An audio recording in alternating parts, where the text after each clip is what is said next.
What's going on, guys? Welcome to this episode of Aussie English. Today I have a great interview episode for you with Cara from leolistening.com.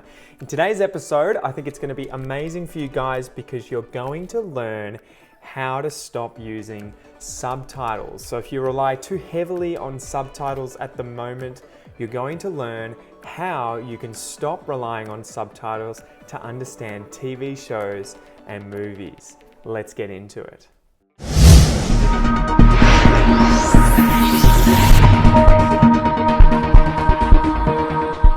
So how did you end up with leolistening.com? And did that come out of learning French and moving to France, or was that a side project, some other? Yeah, good question. It kind of, well, I mean, so like I said, I've since I've moved here, because I've been here like 10 years, almost 11 years. So I've mostly, it's a long time. So I've mostly been teaching English in that time. I've done a couple of other things, and I went back to university myself and stuff as well. But like that was my main thing. And then I started getting interested in the idea of teaching online, but as far back as 2012, actually, was when I first thought I could do that. And that was actually during a time where I was working in Switzerland, because where I live is really near the Swiss border. Oh, okay. So we're really close to them. And and then I was sort of playing around with the idea, and it didn't really take off or anything. And then I got serious about it in 2015, and I actually quit a job that was a non-teaching job that I had for a bit, and I went back to teaching, and then I was starting to teach online and just kind of figure that out. So at the time I was like, well, people do Skype lessons. Exactly. A friend sent me a client saying, this lady has wanted to work with me for 3 years, but it's just never worked out. Do you want to work with her? And she was okay with doing that on Skype. So that's how I kind of got into the whole thing. And then, working with her, we kind of discovered that what was really bothering her to do with English was not being able to understand people when she was going to conferences, because she's a doctor, she's a dermatologist. And gotcha. So the issue wasn't like, obviously if she goes to a conference and she's sitting in the sessions and watching presentations to do with, skin problems, obviously she understands that. You've got the slides, It's the technical terminology. A lot of the words are similar to French, it's fine. But the issue she was having was more like, you get to the breaks, it's a coffee break, it's social, people are standing around talking, you've got native speakers in the mix, and you just can't really, after a while, you kind of you can't really follow what they're talking about and what's going on. Yeah, you get that threshold, right? As soon as there's 2, 3, 4 people, you're just exactly. The level of, the advanced level here required to follow everything is just too high. So we started exploring kind of okay, what can we do about this so that, you can go to these conferences and sort of chat to people and, not be able to participate in the conversation, not because you can't speak, not because you can't get by, but because you can't actually understand what they're saying to you. So that's where I started kind of playing around with this idea of focusing on listening for that purpose in particular. It is funny how that's almost the most crucial part of any language, right? You would imagine when most people would say speaking, and it's well, you can't really speak unless you can sort of, respond to these things by understanding what's happening. I mean, you can instigate it, but whatever answer you get back, if it's not just an order that you're giving someone, if you can't decipher it. And I think a lot of people run into the problem when they're learning a new language and they're like, okay, I'm going to memorize these phrases so that when I get to the hotel, I can, say that I want a room or I've booked a room. And the thing is that's very one-sided, because then the person's going to respond and you're not going to. Exactly. And that's even if you've seen, this is the big thing, because even if you've seen the words that they're going to say in a book or something, or in a dialogue in a textbook, okay, that's nice, but that's very theoretical. And the problem is when somebody says it back to you when they're speaking in a normal way, that's when you're not going to understand words that you already know and that you've already seen and that you've maybe even already heard, but in a very carefully spoken way. And this is the big thing that I try to get across, is that it's often the words that you do know that are causing you the most problems. Exactly, right? They disappear, you've got connected speech, you've got all sorts of different accents, and people rearrange things. So it is funny. And I guess it's no more truer for English because it's so just not phonetic as a language, right? So you can learn these words that you read, but if you haven't heard them, you've got they could sound completely different. There could be syllables left out. The emphasis is in different places. The schwa's in there. Like it's a bit of a mess, isn't it? Because like, I mean, if I were learning a new language now, what I'd probably do is really focus on listening early on and the pronunciation and making sure that I know the rule, kind of how the spelling and the sounds correspond. Yeah.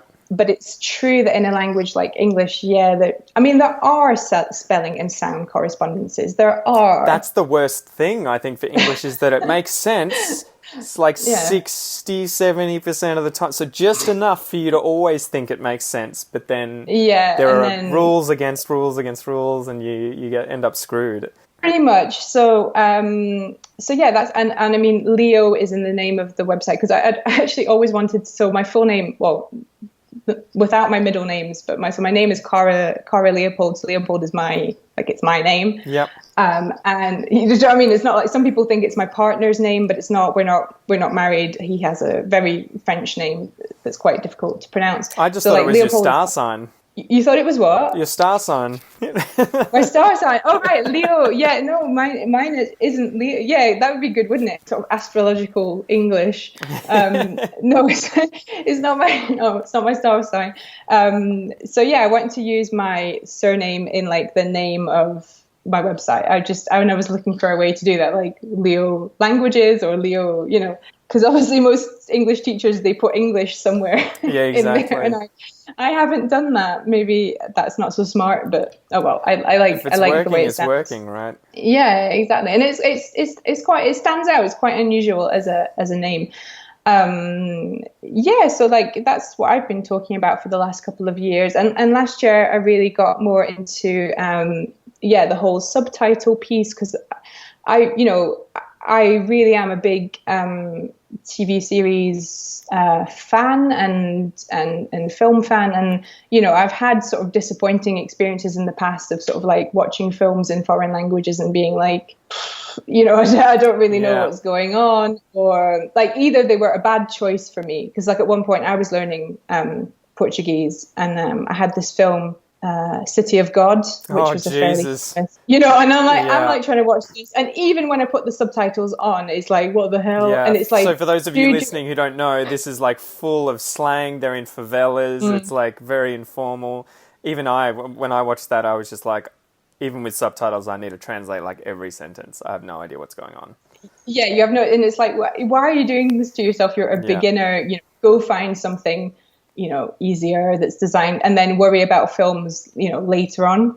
And even, in Spanish as well. At one point I had kind of like a B1 level in Spanish, but, films are still a bit tricky, and they're probably better watched in some cases with subtitles or with kind of maybe subtitles for some scenes and no subtitles for other scenes, that kind of thing. Because you're still not 100% there with like, even just your knowledge of grammar and stuff like that. Sometimes you just don't have enough structures and things to really be able to understand. But there does come a point where you have to like kind of take the training wheels off your bike, you gotta let go. To be like, you have to be like, okay, so what is it that happens in Spanish or any other language when people talk quickly, when they join words together, when, what's going on? Because it's not just, after a while, it's not just about the words, because I've had people say to me, Cara, I switched the subtitles on with what I'm watching and I know the words, but I cannot catch them if I don't, and there we know that. That's a big thing too, right, though, where you get used to just, you don't have to focus so intently on understanding every single word. You get the message, right? Like that happened with me in French, where when I first started and was, B1, B2, I was always fixated. I didn't hear every single word he was saying. And then it was more, I kept asking myself, but did you understand what he was saying? And it's like, yes, you can follow it, you know it. And it's like, that's the first thing, as you say, letting go and being like, I don't need to understand every single word that's said and be able to transcribe it word for word as they're speaking. I just need to understand what they're talking about. Yeah, and that, I think that works for a while, but then like as you get even more and more advanced and you're still kind of noticing some things you can't hear or can't understand, that's where you really have to dig into like what's going on. Why is it I can't understand it? What is it about the way it's pronounced that I'm not catching words that I know, or expressions that I know? So what is Leo listening, and how will it help people learn through subtitles? How have you set the system up? Well, so what I'm sort of doing is, so with the people I'm working with who are usually quite advanced and they have a specific TV series that they want to understand, we work on just helping them to get rid of the subtitles for that series. Yeah. Because that's what they want to be able to do. They want to be able to watch it as far as possible without the subtitles, because they want to actually enjoy the whole experience of the series and all the visual elements. Like like we talked about Game of Thrones earlier. That's not a series where you want to be kind of poring over the subtitles. You want to be like watching the action and stuff. So yeah, that's kind of how we work. And we also kind of work on like, giving up any sort of guilt or shame or whatever around the subtitles. Because I do work with people who are very competent in English, and kind of needing the subtitles is kind of making them doubt their ability. It feels like riding the bike with the training wheels on still in front of everyone. Exactly. And and some people are frustrated because they're like, well, I understand other stuff. I understand you. Yeah. I understand even like podcasts and things like this, like that's okay. But the films and TV series, they're still really, really hard. And I'm exploring the reasons why I think they are even harder than other forms of spoken English. Why do you think that is? What have you found so far? Yeah, well, there's different reasons. Well, I think you can already separate films and TV shows. So I would always say, like, find a TV series that you want to watch and you want to follow every week. Exactly. Or even binge watch, watch back to back, because that is going to make your life so much easier. Yeah. Because you're going to know what's going on. You have the context. I think this is really important. I don't like to overemphasize it, but it is still important to have a clear context. And, when you're seeing the same characters every week, when you're watching a story develop, like, you are going to know what's going on, like, even if there's some stuff you're missing. Yeah. You're not catching, like, you feel a bit more reassured, you know what's going on, it's less confusing. You even hear the same expressions week in, week out, like a lot of comedy series, the characters, they have their catchphrase that they always use, or, so everything is just a bit more grounded in a clear context, and you're more likely to know what's going on. You know what happened last week, how it connects to what you're seeing now, like everything's just going to be a bit clearer in a series. And then the thing is, when you watch a film, like I use the example of sort of getting chucked out of a helicopter in the middle of nowhere. Sometimes they have these programs like with a guy called Bear Grylls in the UK. Yeah, that's it. Chucked out of a helicopter, and he has to find his way back to civilization, right? Yeah. And he's in the middle of nowhere. You don't know where you are. You don't know what's going on. You don't know your next move. And it's a bit like that when you start watching a film. And, I say this even for, French films, which I can understand, or obviously films in English. Sometimes in the first 10 minutes of a film, I really do not know what's happening. Yeah. Like, it's so confusing. You don't know who these characters are. You don't know who even if you've kind of read the back of the DVD, or maybe you've seen the trailer, you have a rough idea of what it's about. But with films, they don't make it easy. They don't always explain really, really clearly, this is the hero. This is this is what's going to happen. And I mean, that's an artistic thing, they don't want to make it obvious, because then it would be boring. Yeah. So I think, that's an issue in a lot of films. Like, unless you're watching like a sequel to a film, you already know the characters are the same or whatever. But I guess that emphasizes the fact that you should have watched it previously, and sort of, I guess it's a luxury for us where we can watch it in English and then potentially get it dubbed in French. But I think for me, at least, when I was learning French and Portuguese, I loved reading Harry Potter, because I already knew the story. So it wasn't a matter of working out who's this, what's this, how does it fit in. It was just, now I know the story, I can just do it in French. I can do it in Portuguese. So would you recommend that they watch it with subtitles in their own language or with dubs in their own language first to get an idea and then repeat the process? Yeah, well, I think that's really, really helpful. So it all depends kind of where you're at in your learning. So if you're more kind of intermediate, depends how you feel really. You could watch it dubbed. Like if you're not that confident, let's say, and you know there's still some bits of English that are shaky, but you're starting to get into the whole connected speech thing and trying to understand that. Yeah, you might want to watch it dubbed into your language first and then come back to it in English with or without the subtitles. And there's always options. Do you know what I mean? There's options at every single step. So it's not like it's either all subtitles or no subtitles. Like it's never about that. It's about, you know, what helps you. So it might even help you to watch the whole thing through with the subtitles in English. Yeah. I'm not a big fan of the subtitles in your language because I think it's too confusing. You know, you're reading in your language, but you're sort of processing the audio in English at the same time. Yeah, you need the whole thing in one sort of language or the other, right? One language, yeah. And, you know, and then, you know, that'll give you the time to like, you know, then you'll get a chance to see, okay, what's going on here? Are there genuinely expressions that I don't know that are new? That's one thing. Or are you saying to yourself, that's interesting. So I know that word and it sounds a bit different to what I expect. It's good to have the subtitles to make the link sometimes. So you can watch it like that. And then you could even come back a third time and, you know, take the subtitles off and see what you remember or what you've forgotten or what is still hard to catch. Because this is the worst thing for me is when students, you know, even when I go through a clip with them and I explain everything and they've got the subtitles or the transcript and they're like, I still can't hear that. Like some stuff, it's going to come, but it doesn't always come straight away. Even so is the key here, though, no matter what you're watching, repetition? You can't just go I watched it once and then I got bored and then I go to the next thing. I think it's repetition and it's also like just doing some work. The study. Because it's very tempting with sort of films and shows and the whole idea of passive listening. Yeah. That you're just going to like... absorb and use it. Absorb and it's just like going to magically, like we all want the magic solution to language learning. We all think that if we just did this it would work, or like if I just moved to the country. Now I mean I did that and I realize now I probably didn't have to. I mean I don't regret it. I'm very happy with my choice because I like living here, but at the same time with other languages now, I'm like, I can't really be bothered to improve my Spanish because I'd have to move to Spain if I really wanted to get really good. And that's just an excuse. The reality is I'm not actually that motivated to do it. Yeah, exactly.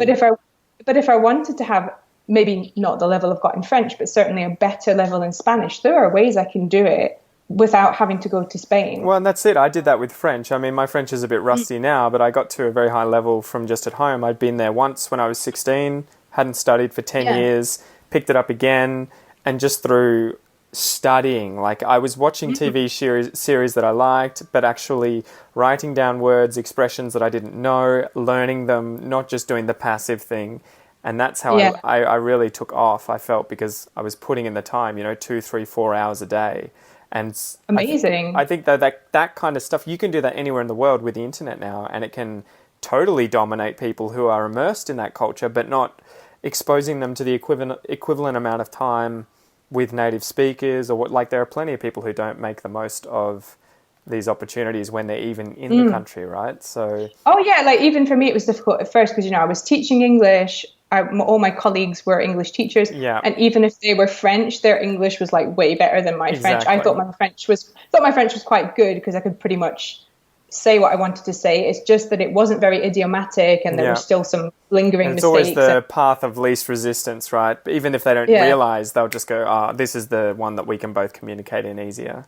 Exactly. So like, and that happens to a lot of people when they go abroad. They end up in that kind of like expat community where they because it is hard to immerse yourself in local culture.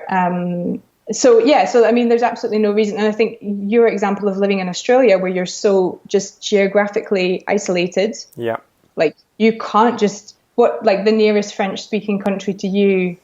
The fortunate thing for me, that you'd have places like Tahiti, French Polynesia. Exactly. You'd have like Vanuatu or whatever, but you'd never meet people from there. But the good thing, I guess, was I was living in Melbourne and knew a lot of French people, and there were language meetups, so I could, so long as I actively pushed myself, I could use it with native speakers. But if I sat on my ass every day, it wouldn't happen. You know, just the same as if I was in the country sitting on my butt or surrounded by English speakers, that it doesn't happen on its own, I guess, is the key. It doesn't happen on its own. And it's tempting to sort of be like, well, I'll just immerse myself. And it's like, even when you were a little kid, you know, you got 3 years of just full on contact with your parents or caregivers, you know, and they are communicating with you all the time, simplifying the message. Like, you know, it's designed so that you learn the language. Yeah. You know, no matter what we say, there's probably a bit of, you know, neural wiring or priming for language that helps us. But, you know, ultimately you get a lot of help when you're a little kid and you're really encouraged to speak. And if you don't speak, you don't get the things you want. So, like, you've got that motivation. And but the funny thing is, too, with them, right, they're doing passive listening for 2 years before they start speaking, and it's not like they just suddenly start speaking fluently. They start speaking one word at a time, they have to... Even little babies, they make, before they make their first word, they do this thing called, what's it called, reduplicated babbling or something, or where it's when working their mouth out. They're not saying dada, they are just like, they're playing around with different sounds. And there is actually a period, apparently, when you're a baby, where you're like playing around with, you can make all the sounds in the world. Yes. And then you start narrowing down to the range of sounds you need for the language that you're hearing. I just think it's amazing. Yeah, like, exactly. When you're a baby, you're like a linguistic genius. Like, you could pronounce anything. I know. and then you kind of like... It's incredibly hard work afterwards. So what would you say if I came to you and I said... Okay, I'm moving to Australia, or I've just moved to Australia. What do you suggest I do if I'm intermediate to advanced level in English and I want to use TV series or movies with subtitles, or, you know, ultimately get rid of the subtitles? What advice would you have for them for how to go about doing that? And obviously how Leo Listening can help them do that. Okay, so I would start off with like picking sort of one series you want to follow, because some people are kind of going around with the logic of like, well, I want to watch all these series, or like, one of these series is going to be easier than all the others. And ultimately, like, they're all going to have their difficulties. If they are normal TV series designed for native speakers of the language, they're all going to have some difficulty somewhere. You know what I mean? Like, so just pick one that you really want to watch and that you're really interested in and that will motivate you to watch it. And then I think after, it kind of depends on how you want to use it, because you can use the series in different ways. Because you could say, right, I'm going to switch the subtitles on for this one, but I'm going to kind of use it to kind of mine it for new language. Exactly. So I'm going to write down new expressions, or I'm going to practice pronouncing them. So I'm going to replay sections and try and kind of copy the way people are speaking. And it's really good when you have that visual element as well, because you've got, you know, you can watch their sort of lip movements or gestures. Then if you're working more on the listening piece, what I'd sort of prefer people to do is, you know, kind of watch without subtitles initially, try and get what's going on, kind of self-evaluate as well to say, you know, how much can I catch? Because for me, kind of the magic number is if you feel that you're getting about 80% of what you hear without the subtitles, for me, that's a sign that you are good to go. Like, you can keep them off. The other 20%, it's going to be unknown expressions. It's going to be cultural things that you just don't know. Either you don't worry about them, or if it really bothers you, you go and ask someone about them. And then a bit of, did I mention unknown vocabulary? Yeah, that would be, the rest is going to be maybe unknown, or a really weird pronunciation of something, or, you know, something, things that aren't important. And then once you've got 80%, you can just use all the visual elements to give you the remaining 20%. And so how do you turn it up though, and start, like, if you do get to that point where it's 80% or more, how do you recommend getting to the next level? Should you go out and actively look for things that are harder, or just find a new series, repeat the process? I would start repeating the process. You could also do, I mean, once you're at that level, then you can really start using the series to kind of enrich your English. So at that point, you might want to switch on the subtitles again, because you're like, ooh, that sounds like a new expression. I want to learn how to use that. I'm going to take that and I'm going to test using it in the real world. Exactly. I'm going to try and figure out what it means from the context. And and I interviewed another teacher a couple of years ago. No, a couple of weeks ago, I interviewed Trisha from Vagabond English, who is big on reading in English and then also journaling. So she was talking about how to do that for TV series, and her idea was, you could just take an expression and then just decide, right, I'm going to journal a little story with this expression, or I'm going to, just practice writing something, or I'm going to take what happened in this scene in the series and I'm going to predict what's going to come next, or I'm going to write just something based off. That pairs really well, right, with the listening aspect, because you're doing the passive thing and then you're doing the active thing, creating with the stuff that you've just learned. But there's loads of other ideas as well for creation. Like, again, last year I interviewed Anne-Marie from Speak Confident English, and we were talking about this idea of like listening to a podcast and listening to it with a friend. So like you kind of both go off and listen to it, and then you meet up and you have a chat about it. Yeah. And you could so do that with TV series, and it's what happens in the real world. Like if you go on Facebook, I'm in various groups for different TV series. So the fans are in the group and they're discussing the series, they're discussing the actors, what they're up to. So there is another example of how you can take what you're doing on your own and what could end up being a bit passive if you're not careful, and making it something really active where you then use, the language that you've seen, and where you can also ask questions. I'd be happy to help somebody in a film or TV series group who's like, can you tell me what this means? Or I didn't really understand what was going on. There's so much potential for that kind of like all over the internet, because there's fans of series discussing things all day long, like, especially for series like Game of Thrones, where everybody's like, what's going to happen?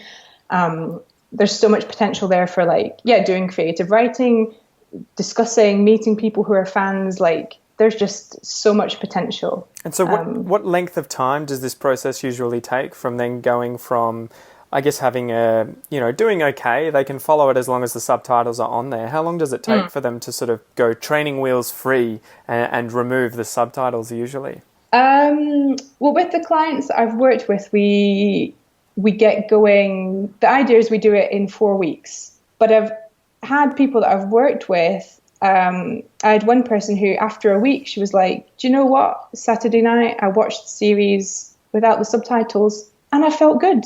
Wow. I didn't get everything, but now I realize that I can use the actors' lip movements and other elements, and it's fine. But I think again, it comes back to people maybe being too hard on themselves or expecting too much of themselves. And obviously, we all want to go for like continual improvement. But listening takes a long time to doing proactive things and not just kind of passively listening. It still takes a long time to figure out. So I think some people, it's just there is that. I was saying that with listening, obviously you do have to do practical, and it does take time to figure out. But at the same time, for some people, there's just the confidence piece that's missing. And they just need that little push to let go and give it a go. Sometimes it is just a matter of they just need to be told or taught to let go and just try it. And then all of a sudden they're like, oh, I can do this. It's not that bad. It's not that bad. And I'm getting them to do practical things like try to pronounce things like the character said them, because that's going to reinforce your listening, even if you're not going to say that in real life. And, and then that gets the ear training in. But then there's also just the confidence piece, I think, as well, is a big one. So it can go quite quickly. I've sort of surprised myself. But sometimes we also have to accept that, like, I was working with someone else on True Detective, where you've got Matthew McConaughey is one of the actors. Yes, yeah. So amazing actor, but he's Texan, I think. So already that's kind of a difficult accent from the US, because it's not a standard one, and he's just somebody who doesn't articulate very clearly, and his character is mumbling. So in True Detective, I was just like, if you want to put the subtitles on for his scenes, like, I'm not going to blame you. There's no judgment here, because he's really hard to understand. Yeah. Like, there's some situations where, like, it's really not your fault. I think that's important to. Natives have that, right? I remember watching Billy Connolly, the comedian from Scotland, and having to ask my dad or watch with subtitles because I didn't understand his accent. And I was a native speaker who was in my, early 20s. So it's not always like your fault. That's a big thing of what I'm trying to help people with, and you have to judge, you have to kind of judge for yourself where you're at. If you can only catch 50% of something, there's probably a lot more going on than just, that's a mixture of listening problems, not knowing enough English and, other things going on. And that can obviously be fixed, but you have to kind of figure out where you are. And most people never stop to take the time to actually assess what do they know, what they don't know. They just kind of listen and hope that it will all fall into place one day. Exactly. I'm They're sure doing it can. A blind, right? But that's the long way. That's it. And the way a lot of learning is to do with feedback and reflection. Exactly. Feedback, reflection, and that's how you progress. But if you're not getting either of those, well, you're kind of just stuck. Well, this was one quick anecdote before we finish up. This happened with me doing Jujitsu, right? So Jujitsu is this martial art where it's very complicated. You're effectively wrestling and there's submission holds, and you would tend to have two kinds of people that would show up to class. There'd be the kind of person who would just wing it and he didn't give a shit about anyone else, what they thought. He didn't ask, why did you get me? Why did you submit me? What did I do wrong? He would just show up. He'd show up all the time, every day. But he never asked for feedback. He never asked, what am I doing wrong? He never looked for his mistakes. And then there would be the other guy who would come in, and every time he was caught, he got submitted, some sort of mistake obviously happened. He asked, he adjusted, and he fixed it, and he skyrocketed with his skill level. And so I think that's the kind of thing with English. A lot of people just go, well, I just need exposure, so I just go all the time. And I use it all the time, but if you're not trying to actively improve your errors and fix the bits that you're weakest at, there needs to be that active process involved. Otherwise it's a lot longer to get to the top, right? Yeah, exactly. Even though you're on the right track because you're motivated to immerse yourself, but you do need to take a step back as well and have a think about. So that's how we learn. Where can people get a hold of you? So they can come to the website. So the website address is a bit annoying because it's Leo and then there's a little hyphen and then listening.com. But if you type it'll be linked in the transcript, guys, and on the website, so you'll be able to find it, or below in the description if this is on YouTube. So exactly. If this is a video, just go under the video. So I have my website, and then I am on Twitter and Facebook and Pinterest as well for people who like visual things. So those are the main places where people can find me. Brilliant. Well, get on it, guys. If you like watching TV series and you want to get subtitle free, go and harass Cara at Ellis Listening for some tuition, and within 4 weeks, hopefully you'll be seeing some really good results. So thank you so much, Cara, for coming on the podcast today. It was lovely. Thanks, Pete. My pleasure. See you guys. All right, guys, I hope you enjoyed that interview. Remember, if you would like to see the first part of this interview, make sure that you click the card up here. Go and check it out, where she talks about French culture, learning French, and moving to France. Also, don't forget to hit that subscribe button and the bell icon if you would like to stay up to date with all the new episodes coming out on this channel every week. Guys, thank you so much for sticking around, and I'll see you in the next one. Catch ya!